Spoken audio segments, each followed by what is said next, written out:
అందరికీ నమస్తే అండి. Welcome back to our channel. అందరూ బాగున్నారనుకుంటున్నాను. ఇవాల్టి వీడియోలో మాఘమాసంలో అతి ముఖ్యంగా జరుపుకునే రథసప్తమి పండుగ. అందరం కూడా సూర్యనారాయణమూర్తిని ఆరాధించే అతి ప్రత్యేకమైన రోజుగా రథసప్తమిని చేసుకుంటాం. ఈ రథసప్తమి పూజ కోసం అందరం కూడా తప్పనిసరిగా చేసుకోవాల్సిన కొన్ని పనులు ఏంటి, ఎటువంటి ఏర్పాట్లను చేసుకోవాలి, సూర్యునికి అర్ఘ్యం ఎలా ఇవ్వాలి, అలాగే రథముగ్గు ఎలా వేసుకోవాలి, ఇవన్నీ కూడా పూర్తి వివరాలతో ఈ వీడియో ఉండబోతుందండి. ఎక్కడా కూడా స్కిప్ చేయకుండా చూడండి. అలాగే మీకు ఈ వీడియో చాలా బాగా యూజ్ అవుతుంది. ఈ వీడియో నచ్చితే కనుక ప్లీజ్ లైక్ చేయడం అస్సలు మర్చిపోవద్దు. ఛానల్ని కూడా సబ్స్క్రైబ్ చేయండి. మనకి మాఘమాసం అనేది జనవరి 30వ తారీఖు 2025వ సంవత్సరం నుంచి మొదలయ్యి మనకి 28 ఫిబ్రవరి 2025న ఈ మాఘమాసం ముగుస్తుంది. అయితే ఈ రథసప్తమి పండుగ అనేది ఫిబ్రవరి 4వ తారీఖు మంగళవారం మన రథసప్తమిని జరుపుకోబోతున్నాం. మరి ఆ రథసప్తమి పూజ కోసము సూర్యనారాయణమూర్తి చిత్రపటం ఉంటే తప్పనిసరిగా తెచ్చుకొని పెట్టుకోండి. లేదంటే మనకి సూర్యుడి ఫేస్లు అనేవి బయట దొరుకుతూ ఉంటాయి. ఇక్కడ స్క్రీన్ మీద వేసాను కదా, అటువంటి ఫేస్లు దొరుకుతూ ఉంటాయి. ఆ ఫేస్లైనా సరే మనం తెచ్చుకొని సూర్యనారాయణమూర్తిని అలంకరించి పూజలో పెట్టుకోవచ్చు. ఈ రథసప్తమికి తప్పనిసరిగా జిల్లేడాకులు కూడా దొరికితే తెచ్చుకోండి. ఇవి స్నానం చేసేటప్పుడు అలాగే పూజ కోసం రెండింటి కోసం కూడా ఈ జిల్లేడాకులు అవసరమవుతాయి. ఈ జిల్లేడాకుల్ని శుభ్రంగా కడిగి ఈ విధంగా గంధం బొట్లు పెట్టి ముందుగా అలంకరణ చేసి పెట్టుకోండి. వీటితో పాటు తప్పనిసరిగా మనం చేసుకోవాల్సింది చిక్కుడు రథం. చిక్కుడు కాయలతో ఈ విధంగా రథాన్ని చేసుకోవాల్సి ఉంటుంది. అలాగే రేగిపళ్ళు దొరికితే రేగిపళ్ళు కూడా తెచ్చుకోండి. ఈ రథసప్తమి రోజు తెల్లవారుజామునే అభ్యంగన స్నానాన్ని ఆచరించేటప్పుడు తల మీద భుజం మీద కూడా జిల్లేడు ఆకులను రేగిపళ్ళను పెట్టుకొని స్నానాన్ని ఆచరించాలి. ఈ విధంగా ఆచరించడం వల్ల ఆ జిల్లేడు ఆకుల మీద నుంచి అర్కఫలంగా అంటే రేగిపండుని ఏదైతే చెప్తామో దాని మీద నుంచి పడ్డ వాటర్ మన శరీరం మీద పట్టడం వల్ల ఎటువంటి అనారోగ్య సమస్యలున్నా తొలగిపోతాయని చెప్తారు. అందుకని ఈరోజు తలస్నానాన్ని ఆచరించే ముందు ఈ విధంగా జిల్లేడాకులు అలాగే రేగిపళ్ళు చిక్కుడాకులు కూడా పెట్టుకొని స్నానం చేస్తూ ఉంటారు. ఈ చిక్కుడాకులు ఆడవారు పెట్టుకుంటే జిల్లేడాకులు మగవాళ్ళు పెట్టుకోవాలని అలా చెప్తూ ఉంటారు. లేదా 2 ఆకులు కూడా పెట్టుకోవచ్చు. అంతేకాకుండా ఈ చిక్కుడాకులు ఎందుకు తెచ్చుకోవాలి అని అంటే స్వామివారికి నివేదన చేయడం కోసం పొంగలు వడ్డిన తర్వాత 7 చిక్కుడాకుల్లో ఆ పర్వణాన్ని వడ్డించి స్వామివారికి నివేదన చేస్తాము. కాబట్టి తప్పనిసరిగా చిక్కుడాకులు కూడా ఏర్పాటు చేసుకోండి. ఈ జిల్లేడాకులేమో స్నానానికి అలాగే స్వామివారికి ప్రత్యేకంగా వెలిగించుకునే గోధుమల దీపారాధన కూడా అండి. ఇవి నా ఛానల్లో వీడియోస్ అయితే ఉన్నాయి. అలాగే చిక్కుడు రథాన్ని కూడా 3-4 రకాలుగా ఎలా చేసుకోవాలి అనేది కూడా నేను వీడియోస్ అప్లోడ్ చేస్తున్నాను. ఒకసారి నా ఎండ్ స్క్రీన్స్లో ఇస్తాను, ఆ లింక్స్ని చెక్ చేయండి. ఈ విధంగా ఆ పొంగలి నివేదన చేయడం కోసం చిక్కుడాకులు, స్నానాన్ని ఆచరించడానికి గోధుమల దీపారాధన చేయడానికి స్వామివారి ఆసనాన్ని ఏర్పరచడానికి జిల్లేడాకులు కావాలి. చిక్కుడు రథం అయితే తప్పనిసరిగా చేసుకుంటారండి. స్వామివారి ఏదైతే వాహనం ఉందో రథం ఉందో ఆయనకి ఆ రథానికి 7 గుర్రాలు ఉంటాయట. మనకి వారం అంటే 7 రోజులకి గుర్తుగా కూడా 7 గుర్రాలు ఉంటాయని చెప్తారు. కాబట్టి మనం ఆయన ఉదయించిందే మనకి రోజు గడవదు. కాబట్టి ఆ సూర్యనారాయణమూర్తి ఆశీస్సుల కోసం 7 గుర్రాలకి గుర్తుగా కూడా 7 చిక్కుడాకులు ఉపయోగించి స్వామివారికి ఒక రథాన్ని ఏర్పాటు చేసి ఇది స్వామివారి పూజలో పెట్టుకొని అప్పుడు మనం పూజను చేసుకుంటూ ఉంటాము. ఈ విధంగా రథాన్ని అయితే 7 చిక్కుడుకాయలతో మనం సిద్ధం చేసుకోవాలి. చిక్కుడుకాయలు తెచ్చుకునేటప్పుడు కొంచెం బలంగా గింజతో ఉన్నవి తెచ్చుకుంటే మనము ఈ చిన్న చిన్న పొల ముక్కల్ని పెట్టి మనం ఈ చిక్కుడుకాయలు గుచ్చుకుంటున్నప్పుడు చక్కగా స్టిఫ్గా ఉంటుందన్నమాట రథం అనేది దేవుడి దగ్గర పెట్టి మనం పూజ చేసుకోవడం కోసం. కాబట్టి ఈ విధంగా చిక్కుడు రథాన్ని అయితే తయారు చేసుకొని ఈ రథాన్ని స్వామివారే ఈ రథం మీద మన ఇంటికి వచ్చినట్టుగా ఆహ్వానించి స్వామివారికి పూజను చేసుకోవాల్సి వస్తుంది. కాబట్టి ఈ విధంగా రథాన్ని తయారు చేసి గంధం బొట్లతో అలంకరణ చేసి పూజని చేసుకోవాలి. సూర్యనారాయణమూర్తి చిత్రపటం లేకపోయినా అలాగే సూర్యుని ఫేస్లు ఏవైతే ముఖం ఉంటుందో అది లేకపోయినా కూడా మీరు ఇక్కడ ఎలా ఏర్పాటు చేసుకోవచ్చని నేను చూపిస్తాను. ఈ 7 గుర్రాల రథంపై కూడా దక్షిణాయనం ముగించి పూర్వోత్తర దిశగా ప్రయాణం సాగిస్తారని ఈ రథసప్తమి రోజే అది ప్రారంభమైందని చెప్తూ ఉంటారు. అందుకనే సూర్యనారాయణమూర్తికి ప్రత్యేకంగా 7 గుర్రాలు కూడా అంటే గాయత్రి, త్రిష్ణు, పంక్తి, బృహతి, జగతి, అనుష్టుప్, ఉష్ణిక్ ఇలా 7 గుర్రాల పేర్లు కూడా ఉంటాయట. ఆ 7 గుర్రాలకి గుర్తుగా మనము ఈ చిక్కుడు రథాన్ని తయారు చేసుకోవాలి. ఈ విధంగా స్వామివారికి ఈ రథాన్ని సమర్పించాలి. ఇదిగోండి ఇక్కడ స్వామివారి ఫేస్ ఇలా దొరుకుతుంది. ఒకవేళ మీ దగ్గర స్వామివారి ఫేస్ కూడా ఉంటే గనక ఈ చిక్కుడు రథం మీద పెట్టుకోవచ్చు, పెట్టే వీలుంటే గనక. లేదా ఆ రథాన్ని వెనక వైపు పెట్టి స్వామివారిని అక్కడ ఉంచి తులసి కోట దగ్గర ఈ పూజను చేసుకుంటాం అనమాట. ఇటువంటి ఫేస్లు అయితే మనకి 50 రూపీస్ నుంచి ఇంకో కొంచెం పెద్ద సైజు కానీ ఇంకా చిన్న సైజు కూడా దొరుకుతూ ఉంటాయండి. అటువంటివి ఏర్పాటు చేసుకోగలిగితే కనుక ఇలా అలంకరణ చేసి స్వామివారిని అతి సులువుగా రథసప్తమి పూజ అనేది తులసి కోట దగ్గర చేసుకోవచ్చు. నేను ఆ పూజా విధానాన్ని కూడా షేర్ చేస్తాను. ఈ ఏర్పాటు చేసుకోదలుచుకుంటే కనుక స్వామివారి ఫేస్ కూడా ముందుగానే కొని తెచ్చుకోండి. ఇక సూర్యునికి ప్రీతిపాత్రమైనది అర్ఘ్యం ఇవ్వటం, సూర్య నమస్కారం చేసుకోవటం. ఈ రెండింటితోనే స్వామివారి అనుగ్రహం అతి శీఘ్రంగా మనకి కలుగుతుంది. ఇక్కడ అర్ఘ్యం ఇవ్వడానికి ఇటువంటి రాగి చెంబే తీసుకోండి. చిన్న గ్లాస్ కానీ చెంబైనా పర్లేదు. రాగి చెంబుని తీసుకొని దాంట్లో నిండా శుద్ధ జలం అంటే మంచినీరు తీసుకొని ఆ నీటిలో ఈ విధంగా గంధాన్ని కలపాలండి. అయితే ఇక్కడ స్వామివారికి గంధం అనేది ఎర్ర గంధం, ఎర్రచందనం ఉంటుంది కదా, అది కలుపుతారనమాట. అది స్వామివారికి కలిపి దాంట్లో ఎర్రని పూలు పూజకి వాడటం, అలాగే అర్ఘ్యం ఇచ్చేటప్పుడు కూడా ఇలాగా ఎర్రని పూలు ఆ నీటిలో వేయండి. ఒకవేళ మీ దగ్గర ఇటువంటి గంధం లేకపోతే కనుక ఎర్రటి కుంకుమని ఆ నీటిలో కలపండి. చాలు, ఇంకేమీ అవసరం లేదు. నీటిలో ఆ కుంకుమ లేదా గంధాన్ని కలిపి ఈ విధంగా నీటిని అయితే సిద్ధం చేసుకోండి. ఈ అర్ఘ్యం ఇవ్వడానికి చిన్న పెద్ద అలాగే పెద్దవారు, చిన్నవారు, ఆడవారు, మగవారు ఎవరైనా కూడా అర్ఘ్యం ఇవ్వచ్చు. ఇక్కడ అర్ఘ్యం ఇచ్చే విధానాన్ని కూడా చూపిస్తున్నా చూడండి. కింద మోకాళ్ళ మీద కూర్చోగలిగితే కనుక స్వామివారిని తలుచుకుంటూ కూడా స్వామివారి ద్వాదశ నామాలు చదువుకోవాలని అంటారు అర్ఘ్యం ఇచ్చేటప్పుడు. ఈ విధంగా అర్ఘ్యాన్ని స్వామివారికి ఇలా సమర్పిస్తూ ఆ నీరు కూడా కింద పడకుండా ఈ విధంగా అడుగున ప్లేట్ పెట్టుకోవాలి. లేదంటే కనుక అక్కడ ఏదైనా చెట్ల మొక్కలు కానీ అలా ఉంటే ఆ చెట్లలో కూడా ఆ నీటిని పడవచ్చు స్వామివారి అర్ఘ్యం ఇచ్చిన నీరు.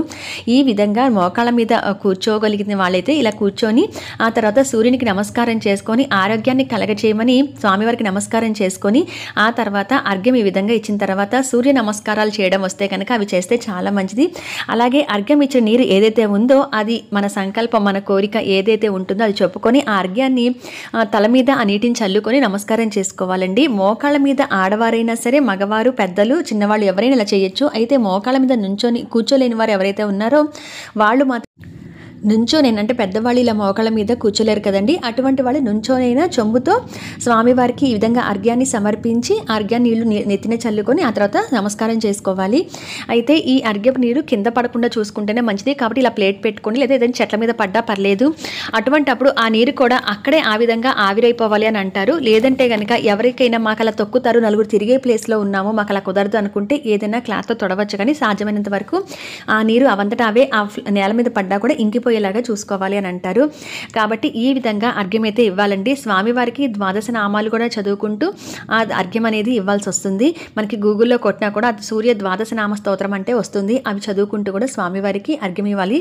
ఆ తర్వాత స్వామివారికి ఆసనాన్ని ఏర్పాటు చేయడం కోసం ఈ విధంగా పూజాపీఠాన్ని కూడా అలంకరణ చేసి పసుపు రాసి ముగ్గులు పెట్టి కుంకుమ బొట్లతో అలంకరించి పెట్టండి. ఇక స్వామివారికి ఎక్కడ పూజ చేయాలి అని అంటే సూర్యకిరణాలు పడే చోట మనం ఈ పూజను చేసుకుంటూ ఉంటాము. బాల్కనీస్లో కానీ ఆరు బయట కానీ ఈ విధంగా చేసుకుంటూ ఉంటాము. ఏ ప్రదేశాల్లో అయితే మీరు పూజను చేస్తున్నారో అక్కడ ఈ విధంగా జేగురు ఉంటే జేగురు కానీ పసుపు కానీ అలికి లేదా ఆవు పేడ కానీ అలికి ఈ విధంగా రథం ముగ్గు అయితే స్వామివారికి వేయవలసి ఉంటుంది.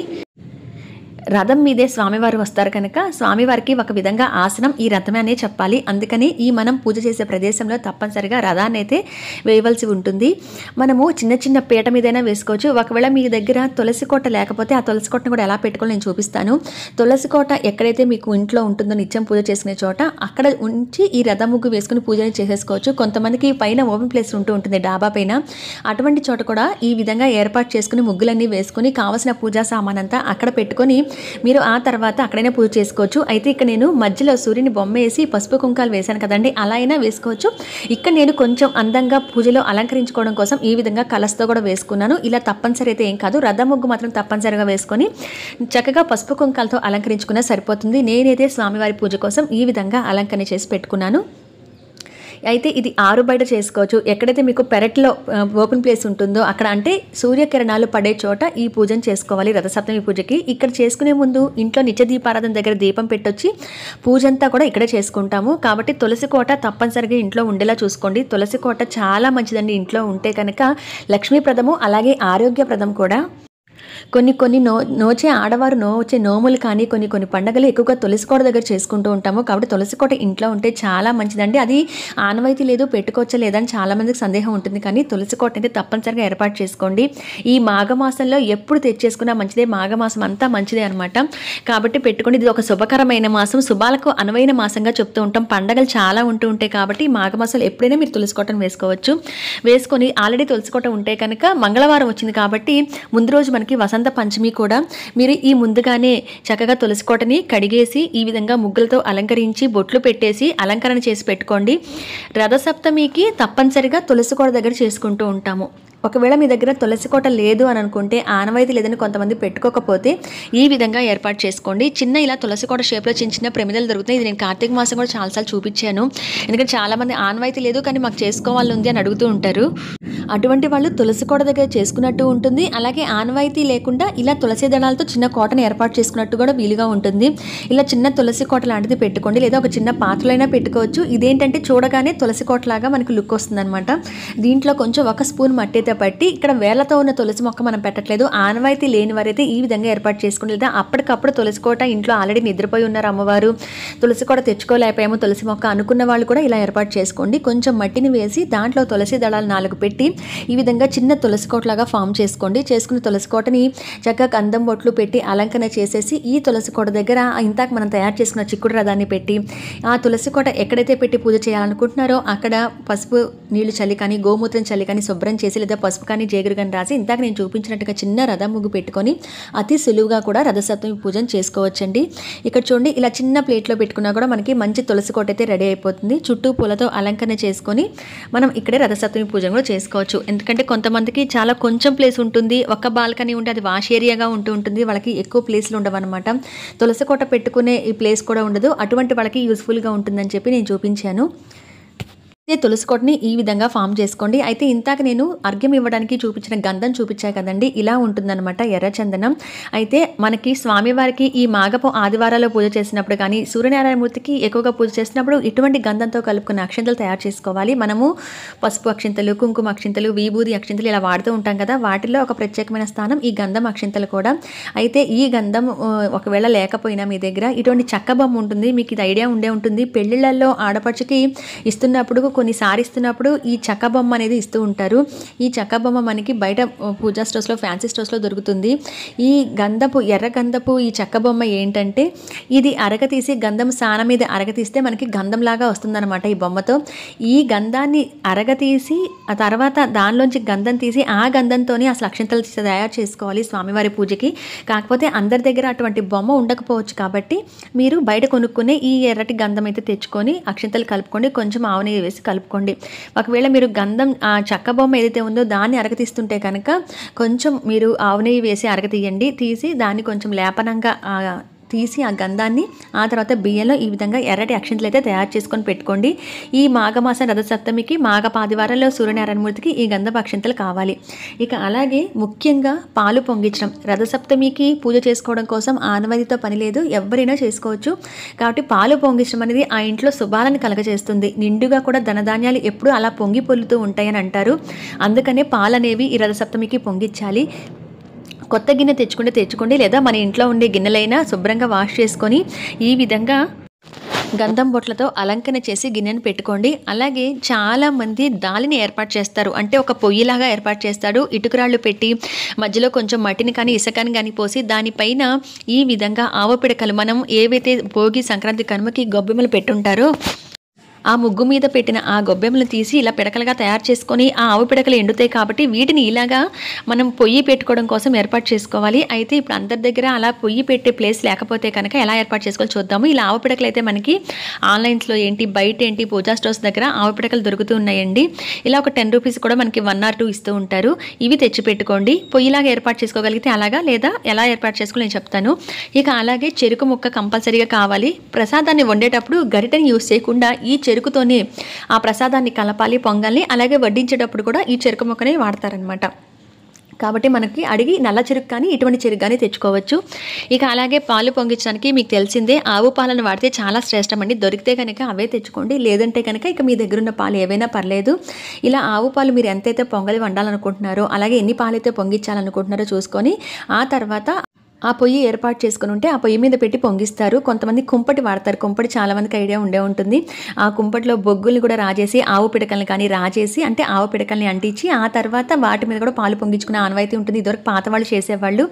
ఇప్పుడు అందరికీ అపార్ట్మెంట్ కల్చర్స్లో పొయ్యి పెట్టడానికి అటువంటి కుంపట్లు ఉండటం కానీ పాత తరం వాళ్ళ దగ్గర లేవు కాబట్టి ఇప్పుడు తెచ్చుకున్న ఆవు పిడకల్ని మనం గ్యాస్ దగ్గర కూడా చక్కగా నీట్గా తుడుచుకొని ప్రసాదం చేసే ముందు గ్యాస్ దగ్గర కానీ గట్టు కానీ అంతా నీట్గా తుడుచుకొని ముగ్గులు పెట్టుకొని ఈ విధంగా చిన్న చిన్న ఆవు పిడకల్ని ఒక 3-4 అయినా పెట్టి వాటి మీద ఒక 3 కర్పూర బిళ్ళలు వేసి ఏకహారతితో ఆ కర్పూరపు బిళ్ళలు వెలిగిస్తే సూర్యునికి నమస్కారం చేసుకొని కనీసం ఆవు పిడకల మీద కొంతసేపు అయినా పాలు కాగినట్టు అవుతుందండి. పూర్తిగా పొయ్యి పెట్టలేని వాళ్ళు ఈ విధంగా చేసుకోవచ్చు. ఇలా మనం కర్పూరంతో వెలిగించి ఆ ఏకహారతితో వెలిగించిన తర్వాత ఈ ఆవు పాల గిన్నె ఏదైతే మనం పాలు పోసుకున్నామో ఆ పాలని గిన్నె ఇక్కడ పెట్టుకోవాలి. అయితే ఇప్పుడు ఇక గ్యాస్ అయితే వెలిగించేసేయండి. ఇక్కడ ఇలా కొంచెం ఆవు పిడకలను అయితే పెట్టి కర్పూరంతో వెలిగించి అగ్నిహోత్రునికి కూడా నమస్కారం చేసుకొని ఆ తర్వాత ఈ విధంగా మనం పోసుకున్న ఆ గిన్నె తయారు చేసుకున్నాం కదా బొట్లు పెట్టి ఆ గిన్నెలో పాలు పోసి ఈ పాలని కాగనివ్వండి. ఇలా సాధ్యమైనంత వరకు కనీసం ఇలా అయినా మనం ఆవు పిడకల్ని వాడినట్టు ఉంటుంది పొంగల్ని ఏర్పాటు చేయడం కోసం. ఇలా చేసుకున్న తర్వాత ఆ స్టవ్ మీద ఉడుకుతాయి కదా, ఆ తర్వాత పాలు కాగిన తర్వాత పాలను అయితే ఈ విధంగా 3 సార్లు పొంగించాలి. ఇలా 3 సార్లు పొంగించడం వల్ల కూడా అలా ఎంత బాగా అయితే పాలు పొంగుతాయో అంత మనకి ధనధాన్యాలు మన ఇంట్లో సిరి సంపదలు పొంగి పొలుతాయని నమ్మకం పెద్దవాళ్ళది. అందుకని ఇలా చేస్తారు. అలాగే దీంట్లో బియ్యం వేసేటప్పుడు కూడా బియ్యం కొంతమంది కడగరండి. దాంట్లో కొంచెం ఆవు నెయ్యి వేసి చిటికెడ ఆవు నెయ్యి వేసి ఆ బియ్యాన్ని కలిపేసి ఆ తర్వాత ఈ పొంగల్లో వేస్తారు. ఇలా వేసిన పొంగల్ని కొంతమంది మామూలుగా వాష్ చేసేస్తారు బియ్యం, కొంతమంది ఆవు నెయ్యిలో మాత్రమే కలుపుతారు. కలిపి ఇంట్లో వాళ్ళ పేర్లన్నీ చెప్పి ఈ పొంగలి వండాలన్నమాట. అంటే ఇంట్లో మన గోత్రనామాలు చెప్పుకొని ఇంట్లో ఎంతమంది కుటుంబ సభ్యులు ఉన్నారో వాళ్ళు ఉంటే కనుక పక్కన మగవారు కానీ ఆడవారు కానీ పక్కన ఉంటే వారి చేత పిల్లలైనా వారి చేత బియ్యం వేయించవచ్చు. లేదంటే కనుక మీరే వాళ్ళందరి పేర్లు చెప్పుకొని ఈ బియ్యాన్ని ఆ పాలల్లో వేసి తర్వాత బెల్లం కూడా వేసి మనం రెగ్యులర్గా పొంగల్ ఎలా అయితే వండుతామో అలానే పొంగల్ వండేయండి. ఇలా వండేటప్పుడు కూడా కలిపేటప్పుడు చెరుకు ముక్కతోనే కలపాలి, గరిటెని వాడకూడదు అనమాట. చెరుకు ముక్కతోనే కలుపుతారు. అలాగే పొంగల్ చేసేటప్పుడు జీడిపప్పు కానీ ఇలాంటివన్నీ మనం కిస్మిస్ కానీ వేస్తుంటాం కదా, అవేమీ వేయకుండా ఒట్టి పొంగల్ మాత్రమే చేయాలి అని అంటారు. మీ దగ్గర సూర్యుని ఫేస్ కూడా లేకపోయినా ఇక్కడ చిన్న ఐడియా కోసం షేర్ చేస్తున్నానండి. సూర్యుని చిత్రపటం లేకపోయినా ఫేస్ లేకపోయినా మీరు రథం ముగ్గు వేసేసుకొని తులసికోట దగ్గర చిక్కుడు రథం చేసుకొని ఈ విధంగా సూర్యుని ఫేస్ లాగా ఒక తమలపాకు మీద కానీ లేదా జిల్లేడాకు మీద అయినా మీరు డ్రా చేసుకోవచ్చు.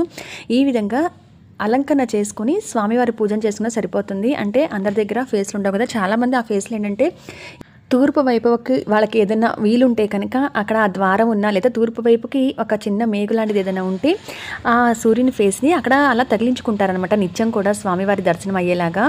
ఒకవేళ అలా లేకపోతే మీరు ఈ తమలపాకు మీద ఈ విధంగా సూర్యుని ఫేస్ లాగా ఈ విధంగా గీసుకొని అలంకరణ చేసుకొని ఈ తమలపాకు కానీ లేదా జిల్లెడాకుల మీద కానీ గీసుకుంటారు కదా, ఈ ఆకుని తీసుకువెళ్ళి పూజ చేసే ప్రదేశంలో గోధుమల మీద పెట్టి మీరు చక్కగా పూజని చేసేసుకోవచ్చు. అంటే మీకు ఎలా వెసులుబాటు ఉంటే అలా చేసుకుంటారని చెప్పి ఈ చిన్న ఐడియాని షేర్ చేస్తున్నాను. అందుకనే కొంచెం గోధుమలు కూడా ముందుగానే తెచ్చిపెట్టుకోండి. ఇటు దీపారాధన కోసం అలాగే స్వామివారికి ఆసనంగా వేయడం కోసమైనా గోధుమలు అవసరం అవుతుంటాయి. ఆదివారాల్లో కూడా స్వామివారికి దీపం వెలిగిస్తున్నప్పుడు ఈ విధంగా గోధుమలు దీపారాధన చేయండి. ఈ చిన్న చిన్న ఏర్పాట్లు అనేవి అందరం కూడా చేసుకోవాలండి. అయితే స్వామివారిని ఈ విధంగా ఆసనం మీద పెట్టుకొని మరి పూజని ఏ విధంగా చేసుకోవాలి, ఆ దీపారాధన ఎలా చేయాలి, ఇవన్నీ కూడా పూర్తి వివరాలతో నేను మరొక వీడియోనైతే షేర్ చేస్తానండి. ఉపవాసం ఉండాలి అనుకుంటే ఎలా ఉండాలి, ఆ రోజున ఏమేమి తినాలి ఏమేమి తినకూడదు, ఇవన్నీ కూడా పూర్తి వివరాలతో మరొక వీడియో ఉంటుంది. అయితే ఇటువంటి మంచి వీడియోస్ని మిస్ అవ్వకుండా ఉండడం కోసం ఛానల్ అయితే సబ్స్క్రైబ్ చేయండి. వీటిల్లో మీరు ఎంతవరకు అయితే మీరు మీ శక్తి ఉన్నంత వరకు చేసుకోగలరో స్వామివారి పూజని అన్ని ఏర్పాట్లు ముందుగానే చేసుకోండి. అందులో ముందు రోజు మనకి వసంత పంచమి సరస్వతీదేవి పూజను కూడా చేసుకుంటాం. నేను ఆ వీడియోని కూడా పిల్లల చేత ఎలా చేయించాలి అనేది నేను పూజా విధానం షేర్ చేస్తున్నాను. ఎండ్ స్క్రీన్స్లో ఇస్తాను, ఒకసారి చెక్ చేయండి. ఇవ్వండి రథసప్తమికి ముందుగా చేసుకోవాల్సిన ఏర్పాట్లు. ఇన్ఫర్మేషన్ నచ్చితే లైక్ చేయండి. మరొక వీడియోలో మళ్ళీ కలుస్తాను. అంతవరకు సెలవు. నమస్కారం.